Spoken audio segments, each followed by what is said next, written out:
আসসালামু আলাইকুম, welcome to memes kitchen.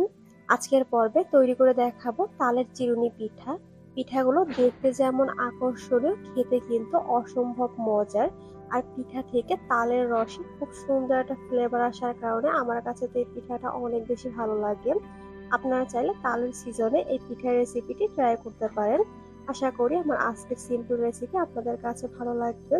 কথা না বাড়িয়ে আমি মূল রেসিপিতে চলে যাচ্ছি। পিঠা বানানোর জন্য প্রথমে আমি একটি মিক্সিং বলে নিয়ে নিচ্ছি 3 কাপ আতপ চালের গুঁড়ো। আমি এখানে ভিজা চালের গুঁড়ো ব্যবহার করেছি, কিন্তু আপনারা চাইলে শুকনো চালের গুঁড়ো দিয়েও এই পিঠাটি তৈরি করে নিতে পারেন। এই জন্য প্রথমে লাগবে আমার তালের গুঁড়ি। আমি এখানে 1 কাপের একটু কম নিয়েছি। আর মিষ্টির জন্য ব্যবহার করেছি 1/2 কাপ খেজুরের গুড়। খেজুরের গুড়ের পরিমাণ আপনারা আপনাদের টেস্ট অনুযায়ী কম বেশি করতে পারবেন। 1/3 কাপ পরিমাণ কোরানো নারিকেল দিয়ে দিয়েছি, আর নারিকেলটাকে আমি একটু আধা পিষা করে নিয়েছি। ড্রাই ফ্রুটস হিসাবে আমি এখানে কাঠবাদাম ও কাজু বাদাম কুচি করে দিয়েছি, আর দিয়েছি স্বাদ মতো লবণ। এখন সবগুলোকে খুব ভালোভাবে মিক্স করে নিব আর অপেক্ষা করব তালের পিঠোতে খুব ভালোভাবে বলক আসা পর্যন্ত। আপনারা নিশ্চয়ই দেখতেই পাচ্ছেন তালের পিঠের ভিতরে খুব ভালোভাবে বলক চলে এসেছে। এখন আমি ভিজা চালের গুঁড়ো দিয়ে দিচ্ছি। এরপর তালের পিউরির সাথে চালের গুঁড়ো খুব ভালোভাবে মিক্স করে নিচ্ছি। আর চুলার আঁচ কিন্তু এ পর্যায়ে একদম লোতে আছে। সবগুলো খুব ভালোভাবে মেশানো হয়ে গেলে এ পর্যায়ে কিন্তু ডোটাকে একটু নরম মনে হচ্ছে। এতে ভয় পাওয়ার কিছু নেই, কারণ আমার চালের গুঁড়োটা কিন্তু এখন পর্যন্ত সিদ্ধ হয়নি। ঢাকনা দিয়ে দিব 3 মিনিটের জন্য, তাহলে কিন্তু এই চালের গুঁড়োটা সিদ্ধ হয়ে ডোটা একদম শক্ত হয়ে যাবে। 3 মিনিট পর ঢাকনা তুলে আমি আপনাদেরকে দেখিয়ে দিচ্ছি। দেখতেই পারছেন আমার চালের গুঁড়ো কিন্তু খুব ভালোভাবে সিদ্ধ হয়ে ডোটা শক্ত হয়ে গেছে। এখন গরম থাকা অবস্থায় আমি একটি ছড়ানো ট্রেতে নিয়ে নিয়েছি। এখন এই ডোটাকে খুব ভালোভাবে মথে নেব। যত সময় নিয়ে ডোটাকে মথে নিতে পারবেন, পিঠাগুলো কিন্তু ততটাই পারফেক্ট ভাবে তৈরি করা যাবে। একদম সফট করে আমি ডোটাকে মথে নিচ্ছি।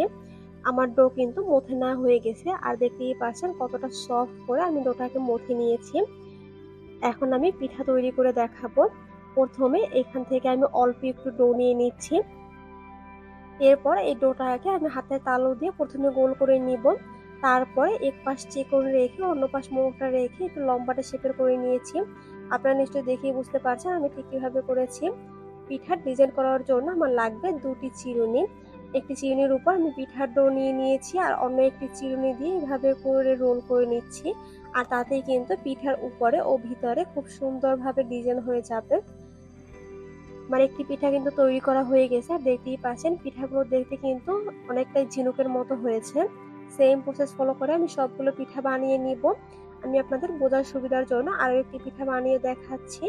দেখতেই পাচ্ছেন চিরুনির দাগ উপরে ও ভিতরে কত সুন্দরভাবে পড়েছে, আর এতে কিন্তু পিঠাগুলো দেখতে আরো আকর্ষণীয় লাগছে।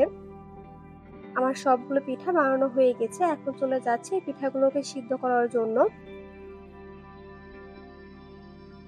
এজন্য পানি গরম করে উপরে আমি একটি স্টিমার দিয়ে দিয়েছি। এখন তৈরি করে রাখা সবগুলো পিঠা দিয়ে ঢাকনা দিয়ে দিব 10 মিনিটের জন্য। 10 মিনিটের বেশি কিন্তু সময় লাগবে না পিঠাগুলো সিদ্ধ হতে। 10 মিনিট পর আমার পিঠাগুলো খুব ভালোভাবে সিদ্ধ হয়ে গেছে। এখন এই পিঠাগুলো আমি চুলা থেকে নামিয়ে নিব। আপনারা চাইলে গরম থাকা অবস্থায় পিঠাগুলোকে পরিবেশন করতে পারবেন, বা ঠান্ডা করে তারপরও পরিবেশন করতে পারবেন আপনাদের পছন্দ অনুযায়ী। উপরে কিছু কাঠবাদাম দিয়ে আমি পরিবেশন করে নিচ্ছি, এতে কিন্তু দেখতে আরো বেশি আকর্ষণীয় লাগবে। তৈরি হয়ে গেল তালের চিরুনি পিঠা। তালের খুব সুন্দর একটা ফ্লেভার আসার কারণে আমার কাছে তো এই পিঠাটা অনেক বেশি ভালো লাগে। আপনাদের কাছে কেমন লাগে অবশ্যই কিন্তু কমেন্ট করে জানাবেন। আজ এ পর্যন্ত, আল্লাহ হাফেজ।